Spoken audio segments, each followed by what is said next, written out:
The live TV, सच सबसे आगे। नमस्कार, आप देख रहे हैं द लाइव टीवी और मैं हूं आपके साथ मुनमुन रहमान। क्या गाजा से इजरायली सैनिक पीछे हटने वाले हैं, अपने कदम पीछे लेने वाले हैं? इजराइल से एक अंदर की बात लीक हो गई है। अंदर की बात इसे क्यों कह रहे हैं आपको बताते हैं। अंदर की बात इसे इसलिए कहा जा रहा है क्योंकि आप देख रहे हैं पिछली खबरों में भी और लगातार सोशल मीडिया पर भी आप देख रहे हैं कि इजरायली सैनिक गाजा में हमास के लड़ाकों से बुरी तरह से मार खा रहे हैं। बुरी तरह से जो है इजरायली सैनिकों का क्या हाल हो रहा है ये आप देख रहे हैं। अब इजरायली मीडिया के हवाले से खबर आ रही है कि इजरायली सैनिक अपनी योजना को, अपनी संपूर्ण योजना को बदलना चाहते हैं। यानी कि यहाँ पर वो योजना बना रहे हैं कि जो उनकी ट्रिक्स हैं, जो उनकी योजना है, प्लानिंग है हमास से लड़ने की, गाजा में घुसपैठ करने की, उस योजना को पूरा बदल दिया जाए। अब आप यहाँ तो समझ ही गए इस खबर से कि किस तरह से इजरायली सैनिक जो हैं वो गाजा में मार खा रहे हैं और यहाँ पर अपने कदम पीछे खींचने को भी तैयार हो गए हैं। इससे पहले भी हमने आपको दिखाया कि इजरायली सैनिक कैसे आपस में बात कर रहे हैं, एक दूसरे को दिलासा दे रहे हैं कि ये इसमें हमारा नुकसान तो हो रहा है, ये कठिन भी है मिशन, लेकिन उसके बावजूद भी हमें यहाँ पर लड़ना पड़ेगा यहूदियों के फ्यूचर के लिए, भविष्य के लिए। यहाँ पर एक दूसरे को दिलासा वो लोग दे रहे हैं। इजरायली सैनिक लगातार जो है वो हमास के लड़ाकों से मात खा रहे हैं। लगातार इजरायली सैनिकों को नुकसान हो रहा है। हालात ये हो गए हैं कि पूरा का पूरा इजराइल जो है अब कांपने लगा है। यही इजराइल बड़ी बड़ी बातें कर रहा था कि हमास को खत्म कर देंगे, उसका नामो निशान मिटा देंगे, हम अगर जंग में कूद गए, हमारे सैनिक अगर आ गए तो ऐसा हो जाएगा, ये हो जाएगा। लेकिन अब जो हालात हैं, जो परिस्थितियां हैं, सिचुएशन है, वो सब आपके सामने है कि क्या हो रहा है, कौन कैसे मात खा रहा है, कौन किसे मात दे रहा है और हमास किस तरह से इजरायली सैनिकों पर भारी पड़ रहा है। यहाँ पर आप ईरान ऑब्जर्वर का ट्वीट अपनी स्क्रीन पर देख रहे हैं। ईरान ऑब्जर्वर ने इजरायली मीडिया के हवाले से यहाँ पर खबर जो बताई है उसी के हवाले से हम आपको ये खबर बता रहे हैं। यहाँ पर लिखा है Israeli media, general staff Gaza पर धावा बोलने की योजना में आमूलचूल परिवर्तन करने पर विचार कर रहा है। जमीनी स्तर पर स्थिति कठिन है। इन्होंने लिखा है कि the general staff is considering radically changing the plan to storm Gaza. The situation is difficult on the ground. यहाँ पर रेडिकल चेंज का मतलब आप समझिए, आमूलचूल परिवर्तन का मतलब आप समझिए कि संपूर्ण परिवर्तन, यानी कि अपनी योजना में पूरी तरह से बदलाव ये लोग करना चाहते हैं ताकि गाजा में इनके सैनिक टिक पाए, क्योंकि गाजा में इनके सैनिक टिक नहीं पा रहे हैं। इजराइल के जो जनरल स्टाफ हैं वो ये विचार कर रहा है कि गाजा पर हमले की योजना को मौलिक रूप से बदलना जरूरी है। अब आप इस खबर से, इजरायली मीडिया ने जो ये खबर बताई है, इस खबर से ही समझ सकते हैं कि जमीनी हालात वहां पर कितने खतरनाक हैं और जमीनी स्थिति क्या है। जाहिर सी बात है, जंग में अगर किसी सैनिक को या किसी देश को अपनी योजना बदलनी पड़े तो इसका मतलब साफ है कि वो लोग जंग में लगातार मात खा रहे हैं, लगातार जंग में जो है कमजोर पड़ रहे हैं। इसलिए अब उन्हें अपनी योजना जो है वो फिर से माइंड मैप करके तैयार करने की जरूरत है और यहाँ पर भी जनरल स्टाफ की तरफ से इस बात पर विचार किया जा रहा है।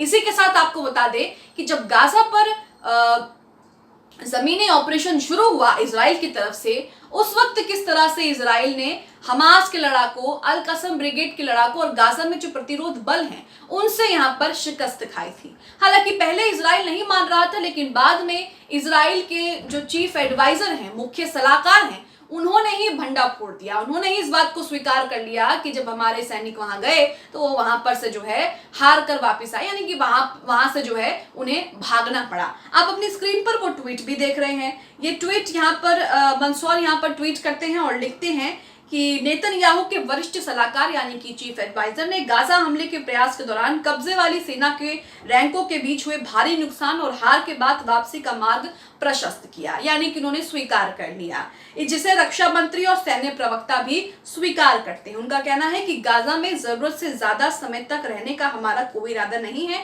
और हम तो आतंकवादियों को खत्म करना चाहते हैं। हार और वापसी को छुपाने के लिए एक ढीला ढाला बयान यहाँ पर दिया गया और फिर से लीपापोती की गई कि हम तो आतंकवादियों का खात्मा यानी कि हमास का खात्मा करना चाहते हैं। लेकिन यहाँ पर लग रहा है कि हमास का खात्मा करने के लिए इजराइल को बहुत मेहनत करनी पड़ेगी, बहुत मशक्कत करनी पड़ेगी। इजराइल की हाईटेक आर्मी हमास और अल कसम ब्रिगेड के लड़ाकों के सामने टिक नहीं पा रही है। यही वजह है कि अब इन्हें अपनी प्लानिंग चेंज करने पर विचार करना पड़ रहा है। अपनी जो इनकी प्लानिंग है, जो इनकी मौलिक परिवर्तन है, उन्हें चेंज करने पर इन्हें जो है वो विचार करना पड़ रहा है। तो यहीं से आप स्थिति भाप सकते हैं, अंदाजा लगा सकते हैं। इसी के साथ यहाँ पर इजरायली सेना क्या कह रहे थे, एक बार ये भी देख लेते हैं। रशियन न्यूज ने इस वीडियो को शेयर किया था और बताया था कि इजरायली सेना ये कहते हैं कि नुकसान दर्दनाक है और मिशन कठिन है, लेकिन यहूदियों की सुरक्षा के लिए और भविष्य के लिए हमें जो है ये करना होगा, ये जरूरी है। यानी कि यहाँ पर ये जानते हैं कि हमास से लड़ना हमारे बस की बात नहीं है, लेकिन उसके बावजूद भी अपने आप को दिलासा दे रहे हैं कि हमें यहूदी और फ्यूचर्स के लिए ये सब करना ही पड़ेगा। हालात इजराइल में ये हो गए हैं कि हमास के हमलों ने इजरायली सांसदों को रुला दिया है। हमास लगातार इजराइल पर जवाबी कार्रवाई कर रहा है, क्योंकि इजराइल गाजा पर बमबारी करने से बाज नहीं आ रहा। इजराइल मासूमों पर बमबारी कर रहा है, गाजा में बच्चों पर बमबारी कर रहा है, जिसका इस युद्ध से कोई लेना देना नहीं है। वो लगातार हमास का नाम लेकर के गाजा में जो रेजिडेंशियल कॉलोनीज हैं, जहां पर लोग रहते हैं, जहां पर सिविलियंस आम नागरिक रहते हैं, उन्हें निशाना बना रहा है। राहत शिविरों को निशाना बना रहा है, जहां पर ज्यादा से ज्यादा लोग वहां इकट्ठे हो रहे हैं। हॉस्पिटल के आसपास बमबारी कर रहा है और जो स्वास्थ्य कर्मी है उन पर निशाना बना रहा है।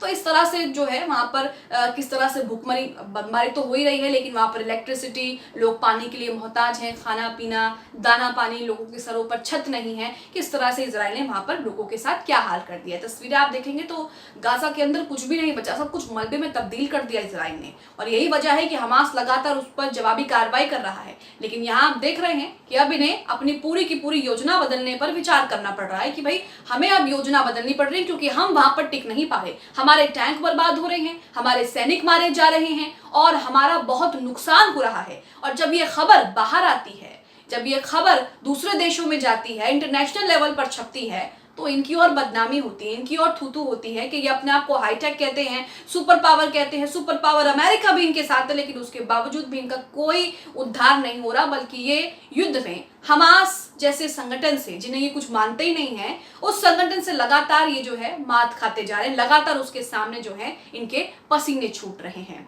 कई दिनों से खबरें ये भी आ रही हैं कि हमास इजराइल के टैंक तबाह कर रहा है, हमास इजरायली सैनिकों पर हमले कर रहा है। हमास ने इजरायली सैनिकों का पहले दिन का जमीनी ऑपरेशन गाजा पट्टी में उसे भी विफल कर दिया और उस बीच भी कई सैनिक मारे गए। लगातार गाजा पट्टी में हमास और इजराइल के सैनिकों के बीच जो संघर्ष हो रहा है, उसमें भी कई सैनिक आए दिन जो है वो मारे जा रहे हैं। और यही वजह है कि उनके सांसद इस बात पर दुख जता रहे हैं और उनका रोना भी निकल जा रहा है। अली सोराब का ट्वीट आपके सामने है, यहाँ पर इन्होंने वीडियो शेयर किया है, तस्वीर आप अपनी स्क्रीन पर देख रहे होंगे सांसदों की रोने धोने की। इसमें लिखा है कि हमास के खिलाफ इजराइल की अब तक हुई भारी हताहतों के कारण कई इजरायली नेसेट सदस्यों ने रोते हुए अपने बैठक छोड़ दी। वहां लोगों को जो है दुख हो रहा है, भावुक हो रहे हैं कि हमारे इतने सैनिक जो हैं वो हमास के साथ जंग में मारे जा रहे हैं और कई सैनिकों का नुकसान हो रहा है। इजरायली मीडिया भी लगातार इस बात को रिपोर्ट कर रहा है कि सैनिकों की जान खतरे में है, सैनिक लगातार वहां पर मारे जा रहे हैं। तो अब सवाल है कि इजराइल जो अपने आप को हाईटेक सुपर पावर बताता है, अमेरिका भी उसके साथ है, ऐसे में ऐसी हाईटेक आर्मी का हमास के लड़ाकों ने क्या हाल कर दिया है, अल कसम ब्रिगेड के लड़ाकों ने क्या हाल कर दिया है कि इनको अपनी युद्ध की पूरी प्लानिंग चेंज करने पर विचार करना पड़ रहा है। सीधी सी बात है कि यहाँ पर ये लोग हमास के लड़ाकों के सामने टिक नहीं पा रहे हैं और अब ये सोच रहे हैं कि हमें कुछ नया प्लान, कुछ नई ट्रिक अपनाने की जरूरत है, जिससे हम अपनी जान बचा लें। जंग तो बाद में लड़ेंगे, जीत लेंगे, लेकिन पहले हम अपनी सुरक्षा कर लें, अपनी जान बचा लें। आप इस खबर को लेकर क्या सोचते हैं? जिस तरह से इजरायली मीडिया के हवाले से कहा गया कि जो जनरल स्टाफ है वो ये विचार कर रहा है कि गाजा पर हमले की योजना को, यानी कि जो हमला किया जा रहा है उसकी योजना को मौलिक रूप से बदलना जरूरी है। तो आप इस खबर को लेकर क्या सोचते हैं? हमें कमेंट बॉक्स में अपनी प्रतिक्रिया जरूर दें। द लाइव टीवी, सच सबसे आगे।